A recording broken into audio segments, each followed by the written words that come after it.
You're listening to Make It Big, a podcast about all things e-commerce, created by BigCommerce.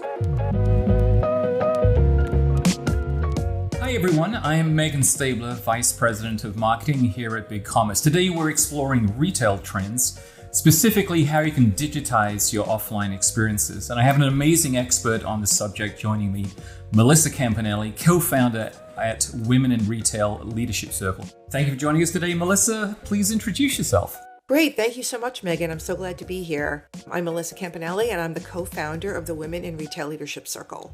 Well, thank you for joining us, and thank you for leading the work you're doing, especially for women in retail and women in e-commerce as well. So, Melissa, you're constantly speaking with other leaders in the retail space. We've gone through tremendous downs and ups over the past year and a half. So how would you describe the current retail landscape, and what's it looking like for the future? I feel like it's looking brighter. Retail has survived the immediate pandemic triage period, I call it, but it's still present, unfortunately, and it will continue to shape the year ahead. I feel like the pandemic is like a thread weaving through almost every trend the industry faces in 2021. And in some cases, it's speeding up changes that many retailers have been in the process of making, and others sparking any unexpected developments. But I think it's still fair to say that it's been a challenge for many retailers, right? We've seen big box stores go out of business. We've seen the mom and pop retailers, the small businesses struggle, not only to survive in their local high streets, but probably also with supply chains. What sort of traction have you seen coming back together as retailers do dive back online? What's happening that you see?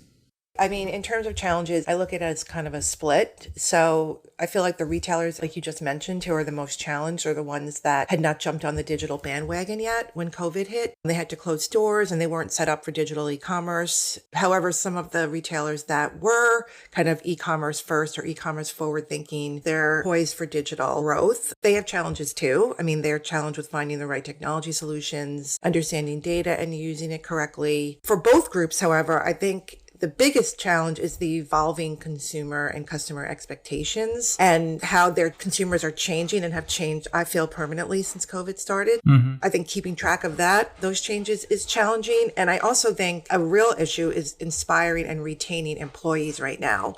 There's a lot of retailers that are looking to get employees back into the stores, and oftentimes they're finding that they're better off just staying home and collecting unemployment. So that's been a real issue right now, I'm finding. Yeah, there's a lot we can actually unpack in that, right? It's not only the customer experience, right, when they're online shopping and trying to find something, but let's dig into a couple of those slices if we can. I'd love your perspective on some of the things. So, sure. We've lived in a lockdown mode. We entered into a hybrid mode where there was a change in consumer expectations, consumers being the shoppers of the merchants, right? So, Amazon did this so well before any pandemic, right? With a Amazon Prime expectation of, 2-day delivery.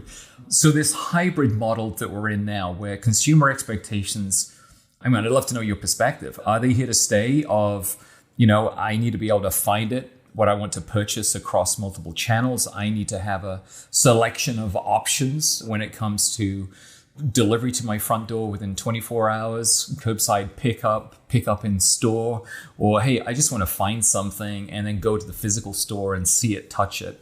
What are you seeing as how retailers now have to adapt and adopt these new consumer expectations that you were talking about? Just as Amazon sort of created a new consumer when it became such a huge part of our world, I don't know how many years ago at this point, I feel like the pandemic has also kind of done that, and it's fueled a surge in online shopping and in-store and curbside pickups. I feel like it is accelerating in a trend toward a hybrid retail model, and I think that will continue.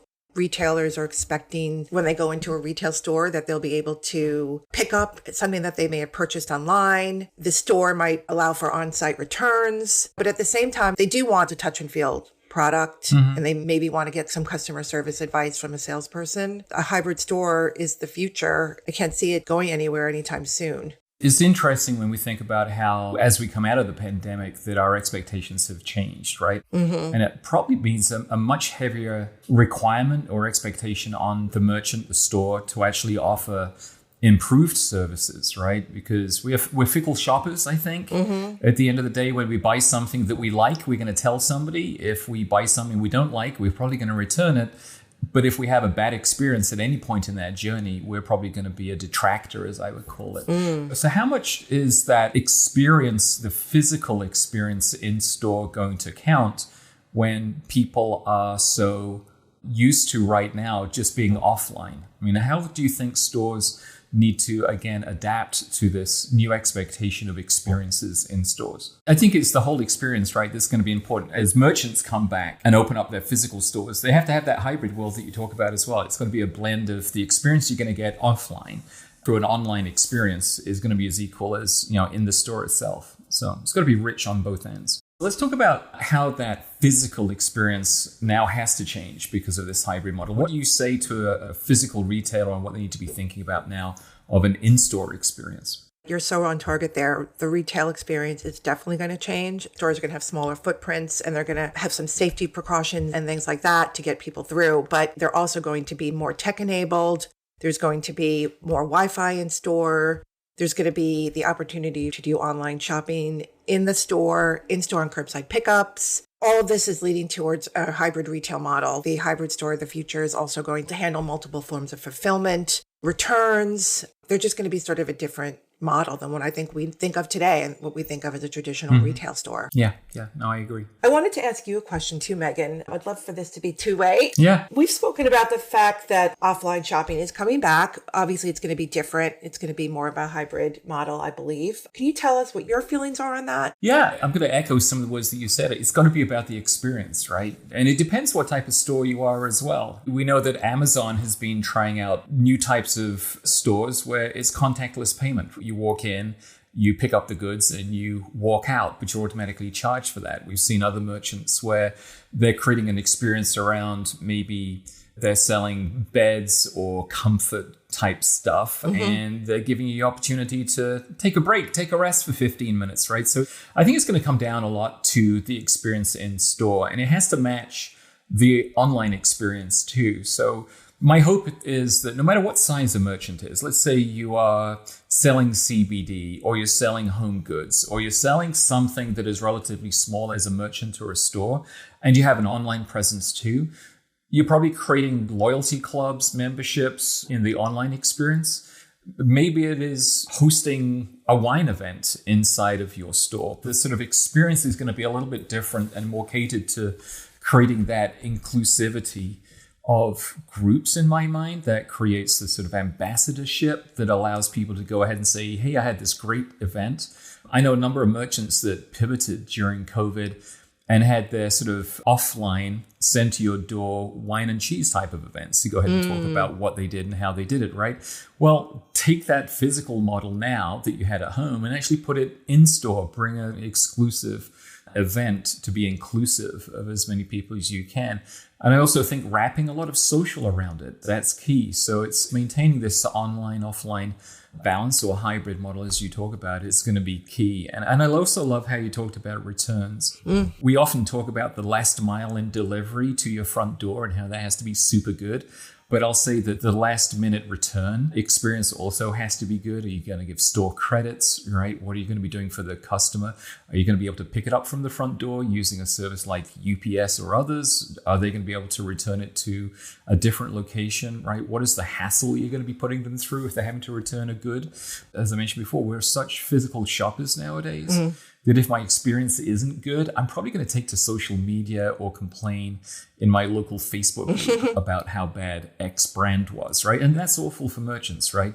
It is about delighting and giving really wowing experiences to merchants. So it has to be a blend. It has to be that hybrid model, offline and on, in my words. Yeah, definitely. I mean, you sort of talked about this, but maybe you can speak a little bit more about why or how important it is right now to do this, to digitize both offline and online and online and offline. Yeah, well, I'll put it simply. This is the way the world is going, right? You know, my parents are 85. They're online shopping. They're in the UK and they were locked down. The UK was in a hard lockdown several times.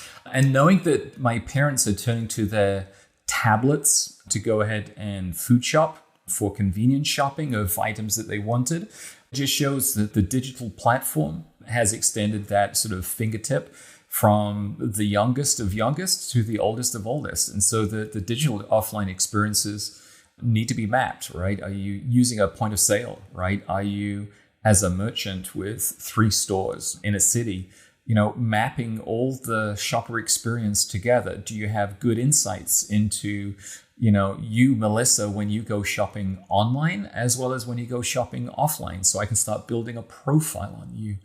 Why is a profile important? Because I can digitize that data. I can use it to go ahead and offer up promotions, like we've talked before, memberships, right? Inclusive events to get you back in. I can start seeing your habits, both online and offline, combined together. So I can start offering you things that I believe are going to be of interest to you. So my cross-sell, upsell is going to be there, right? My abandoned cart rate, both physical and digital, is going to be less, and my conversion rate hopefully is going to be higher. So I think it's important that if you are a merchant today that is purely offline, you've got to get online because it's going to give you scale. And just talking about that digital experience, there's an omni opportunity, right? An omni-channel opportunity to be able to take your set of goods, again, regardless as to how small you may be today, if you can combine selling through marketplaces like Amazon, okay, but can you sell through Facebook Shops or eBay or any of the other marketplaces that are out there? Do you want to include some sort of shipping option? Do you want to go cross-border and sell internationally? I live in Round Rock, Texas, which is, part of Austin, I think, nowadays, because it's grown so much. Maybe you're a high street merchant here in Round Rock and you're selling some wonderful homemade goods or whatever it may be. Start shipping around the state of Texas, start shipping around the US, maybe think about cross-border going internationally. And Omni is there for you to help. Then the last thing I'll say about the reason to get offline to on is there are fantastic integrations, especially within the BigCommerce platform today, with other mediums like Instagram. We're seeing a lot of people use, TikTok, Instagram as part of that online, offline experience, and integrating the shopping experience into them and having the shopper transact from within side of the app is so key. So there's just a bountiful set of options for any retailer, whether they're online today or offline, to get online or to really maximize the online presence through the scalability of omnichannel. So there's a lot we can unpack when it comes to what could be done today. One thing that sort of flew me, because I saw you smile when I talked about it, was the sort of event stuff. Let's talk about pop-up events, right? Sure. It was popular pre-pandemic as young brands, as sort of the entrepreneurial brands were trying to start up and showcase their homemade cookies, peanut butter, drinks, CBD infused drink, whatever it is, right? We would see them in front of stores and retailers on the streets. So how do we see retailers really creating custom or special experiences for product launches? Pop-ups, as we know them, will they change to fit a hybrid model? What do you see as the capability of pop-ups post-pandemic, or at least as we step out of the pandemic world? Pop-ups are going to be really big and they're great. And I think it may seem like an odd time to set up a pop-up shop when there are so many retailers shutting down. But I think as the world recovers, consumers are going to be hungry for real life experiences. So they're going to eat them up. The pandemic has also resulted in a surplus of retail space available and commercial rent decreases, which leads to a market ripe for retailers interested in adding a physical presence to their business. I think pop-ups are going to be similar to what they are now, which is opportunities for retailers to test a product, perhaps in a region. They're going to be opportunities to show off products. They're going to be opportunities for retailers maybe just getting back into the swing of things before they go back into full retail. And just like we were talking about hybrid stores, I think there are also going to be opportunities to offer technology-based solutions, wireless. They're probably going to have the ability for consumers to return products. So they're just going to be a great opportunity to get back into the retail swing, I think. Yeah, but I think an interesting question, though, is if you're a brand, right, how do you create that unified experience, right? I personally talk about it sometimes when people do look to Amazon as the biggest marketplace that's out there that they should be selling on. And I try and remind brands that you're going to lose your brand identity. When I do keynotes and stuff, I ask the audience up front, raise your hand if you use Amazon. Keep it up if you're an Amazon Prime user. Keep your hand up if you've ordered from Amazon at least 8 items within the last month or 2 months. Now, keep your hands up if you can remember every one of those brands. And the majority of hands go down. So How does a brand create this unified experience across all channels, both online and offline? What are some of the key things that you're hearing from leaders as to what they're struggling with or trying to do? It may sound old school, but I feel like the key to consistency is the messaging. Regardless of the medium, your customer or your prospect should see and hear a consistent message across all channels. I mean, how do you do that? Like you were just talking about, Meghan, you should always be promoting both online and offline. An example would be like sharing offline customer stories online, or using live video whenever you're doing offline marketing events, or using online calls to action in your offline marketing. It might be a good idea for companies, and I've heard some retailers do this, is to create like a comprehensive branding guide for everyone at the company, employees, retailers, retail associates. They'll know exactly what the messaging should be, and the end user or consumer will be able to understand that no matter where they are, no matter what their experiences are. And of course, all of this can only happen if you have like a tight integration of data on the back end. Right. But I think those are some of the things that I've been hearing retailers do. Yeah, absolutely. I think you're right. It's having a holistic approach, the restating of the brand at every step of doing it. It's embracing social. It's looking for omni, integrating omni into your e-commerce platform, making sure that even in the physical world, you've got a point of sale that is integrated into your e-commerce platform that's gathering, again, information on the shopper, not so much that you're trying to be the big brother on the customer, but just that you're trying to create this holistic experience so that we can offer up more to you, the shopper, and doing what we're doing. So I think things are definitely changing, or have to change, for merchants of all sizes as they emerge post-pandemic. But, are there any other retail trends that you're seeing that should be top of mind for brand owners or e-commerce managers or just the store owners? I mean, the things that you think have to be inclusive and included in this? Sure. I mean, we talk about this all the time, both in my work with Total Retail and Women in Retail. There has been a huge surge, and we talked about this earlier, in buy online, pick up in store. I think this trend is going to continue, and I think retailers that aren't doing it now really need to take it seriously. In 2021, I think augmented reality is finally going to be a thing. That's going to allow customers to virtually try on clothes. I've been hearing more and more about vendors popping up that offer that kind of service. It's just going to become more popular, and the technology is going to get better. This is an ongoing topic that I've been talking about for like the last 10 years, but it's personalization, delivering brand messaging and content that's tailored to individual customers. I mean, it's always been an important part of a retailer's marketing strategy, but thanks to like data advances or AI technology advances, I think it's easier to achieve and can become even more popular in 2021. And then this one is live stream shopping. I feel like that's been popping up more. I just actually had a call about it before this call. Obviously, it was hot during COVID, which, as you know, it means consumers can buy products directly via a live stream. I know, scary how it's just like Home Shopping Network becomes local. Exactly. I know. It's like my husband actually used to write for Direct Response TV magazine, and I feel like we're going back there. Back to the future. That's what we say in technology, right? Everything comes around again. And I think it's the scalability. I love those things. And I actually, as we segue into another topic, I think those are some ideas that merchants and brands could consider right now as they plan for the holiday shopping period, right? Sure. It's coming up on us soon. And certainly I'd like to dig into that a little bit. So, last holiday season, obviously heavily influenced through COVID and lockdown. A lot of different categories, industries saw just record-breaking sales. Is it going to happen in 2021? Do you see the same happening again? What do you see as being sort of the big predictions for 2021 coming up and the holiday season? Sure. I have some thoughts, but I'd love to get yours too when I'm done here. Yeah, absolutely. Yeah. I mean, 2020 holiday season actually did post better than expected retail sales growth. And obviously it's because of e-commerce. So I'm assuming that the outlook for 2021 is solid as well. I mean, although I have heard that retail may see a hit because more and more people are going to start to travel and sort of spend time, outside at restaurants and concerts. But I really do think that retail is going to be, gangbusters this year. So how should they prepare? I mean, they should obviously prepare for large volumes of online shoppers. So if they really have to make sure that their online area is ready to go. Obviously, always make sure their websites are up to speed. That's always a great idea to test beforehand.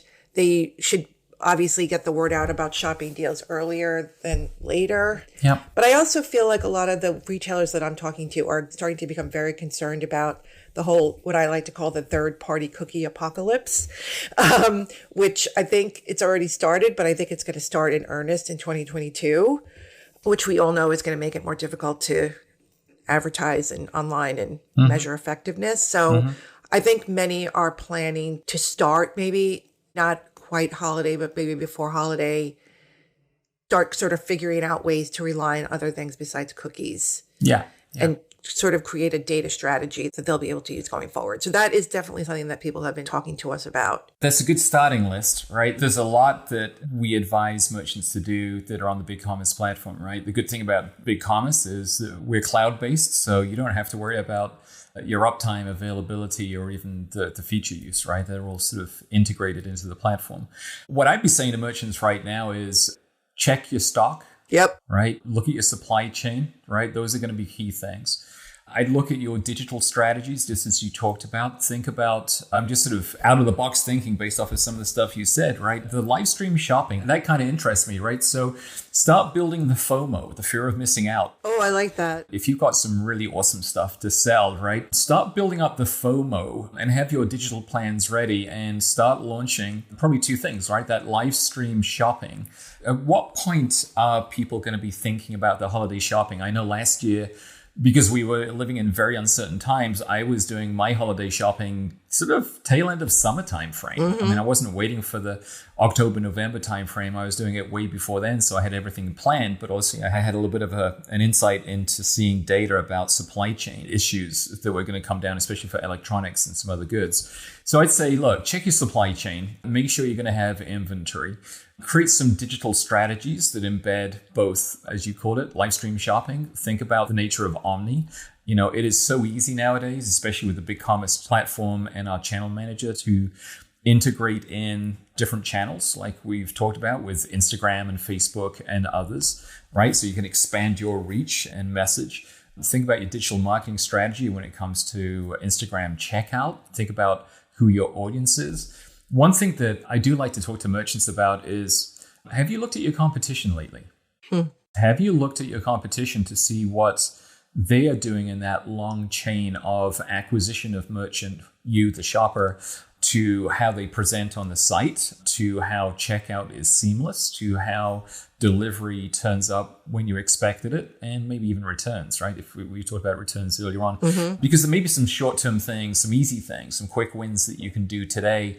You know, we have a wonderful thing called Page Builder in the BigCommerce platform that allows you to set up promos very easily and make sure that you are pushing the latest fad or the latest trend right there in the shopper's face. So again, think about your supply chain, think about your inventory, think about your digital plans, integrate Omni, then start thinking about your website experience. Seamless checkout. Are you offering all the conveniences of Apple Pay or digital wallets and stuff like that? Make sure you're putting promos in place. You know, always use the fear of missing out. I love it when I see it done badly because it's too bloody obvious. But if you can create a fear of missing out, you create a sense of urgency for a shopper to buy now.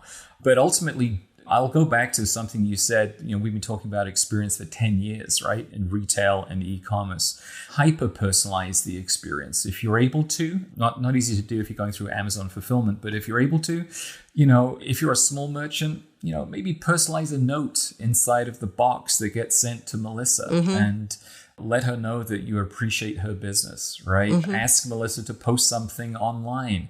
Give her a URL to upload something, even if it's just, you know, a cell phone creating a YouTube video, so that you as the merchant can then take UGC, user-generated content, and put it back on your site. You can spread it on social. You can share something.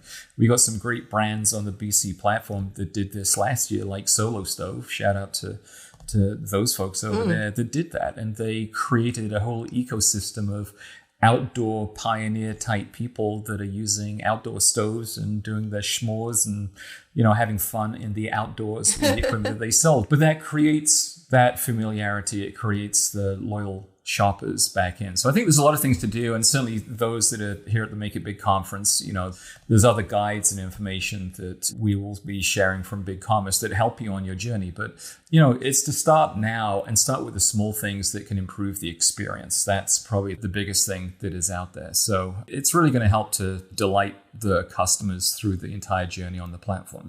Yeah, I love that. I thank you for sharing your comments on that too. So, we started off talking about women in retail and tech and the work that you started a number of years ago. So let's just talk about disrupting the industry, right? It's important for me that we raise up female leaders across the board and that we see more entrepreneurial female leadership as owners, as C-suite. So who are the female leaders in retail that are disrupting the industry that you talk to, and what can other retailers learn from their strategies and what they're doing? There's tons of examples out there, but two that jump to mind are Corey Barry, who's the CEO of Best Buy. I don't know if you guys know Amy Errett, who's the founder and CEO of Madison Reed. I'll just start with Corey. She has said publicly that the pandemic has changed forever the way consumers shop. We've just been talking about that. Mm-hmm. She sort of is not waiting to adapt to that. She's jumping in feet first to cater to the needs of the new consumer. So she recently announced that the company is going to transform its workforce and sales strategy to focus more on e-commerce to meet the needs. It's also reskilling its employees for digital roles. It's testing stores with smaller sales floors and doing more online fulfillment in store like we've just been talking about. Corey Barry, as the leader, is checking out the company's mix of products and sort of changing them for the first time in years. So she's going to be adding more health products like wearables to track home workouts and all of that good stuff. So I feel like she's just a great leader because she sees that there's a change and she's doing something about it. She's sort of taking it by the reins, as they say. And I feel like Amy Errett, if you guys don't know her, she's a superwoman. Mm-hmm. She founded hair care company Madison Reed. Yep. And yes, obviously she saw growth in 2020 because people were coloring their hair at home. But I feel like how she was able to pivot to meet demand was amazing. She opened a fulfillment center during the time. She transitioned her Madison Reed color bar stores or the employees there to customer service folks to handle call volume. She created new products so folks can make color at home part of their regular self-care routines. She's on our board, so we've heard these stories over and over again. And I just think what people can learn from these leaders is the importance of being resilient, being agile, especially right now, and the importance of not being afraid to take risks. I think that is so important, right? That we have to adapt to the world that's around us, or we can shape the world that is around us, right? There is no expectation that the world is going to go back to what it was. So I know both of those people that you talked about. I obviously hear a lot on some of the radio ads and commercials where they talk about that. And they talk about all those pivots that you just mentioned as well, which is an awesome thing. And you also see it in the digital omni-channel strategies that they have for some of those products too. So it's pretty awesome. I'm so glad that you have this passionate relationship and want to grow the women in tech, and in this case, retail, e-commerce tech as well. So Can you talk about some of the programs that you're specifically involved in and why they're so important to you? I can tell you about the Women in Retail Leadership Circle. Yeah. It's important to me, especially now with the pandemic. There has been a lot of talk of a large percentage of women losing their jobs or moving out of the workforce because of other maybe having to take care of family. And it's heartbreaking because I just think about all the work that we had done to get more women in the C-suite. Yeah. And now they're probably backtracking a little bit. Mm-hmm. But, we're still excited that we have our group of something called the Women in Retail Leadership Circle, which we started for women at leading retailers and brands to join. Our mission is to foster leadership development for our members. We provide content, events, connections. All of these things are helpful. We both focus on business strategy and executive professional development. And, we basically are a community comprised of women who believe that investing in themselves and in other women just makes good business sense. Yeah. So that's probably the number one thing I'm involved in to move women up the pipeline. Yeah, I think it is awesome.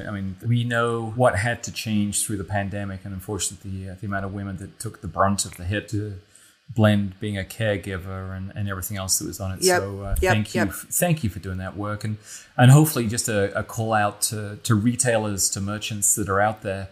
Please look to this demographic. to bring them into your stores as physical ambassadors for the experiences that you're trying to build. As Melissa talked about, even the online help, right? And explaining how to use products or why they're good. You know, there are some awesome people out there that are just looking for roles. And I think we in e-commerce do owe it back into society to try and lift others up. So thank you for doing that. I do, as many people do, obviously appreciate your work in that space. So thank you. We did speak earlier before this podcast, and I learned that you were such an amazing advocate for the LGBT community.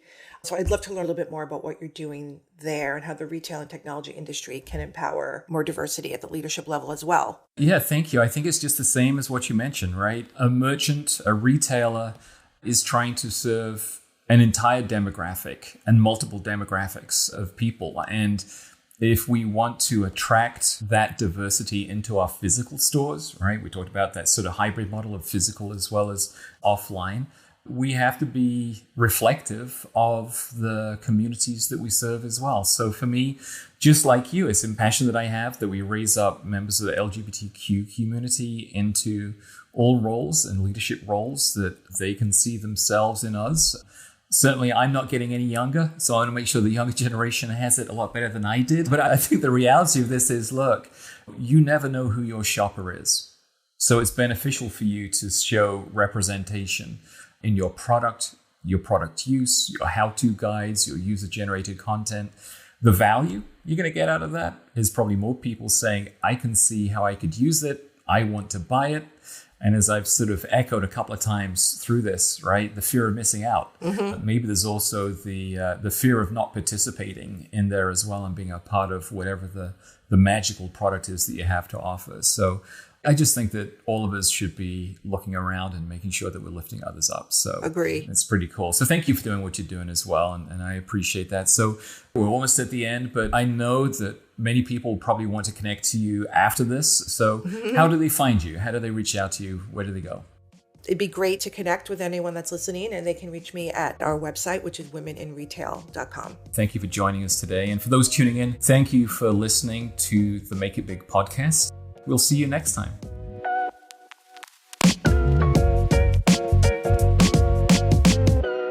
Thanks for listening to the Make It Big podcast. Want even more insights and expert advice? Experience our Make It Big conference, now available on demand. You'll get e-commerce tips and strategies from global thought leaders like Mark Cuban, Ann Handley, and Neil Patel, plus BigCommerce partners like Google, TikTok, and more. Watch today at bigcommerce.com/makeitbig.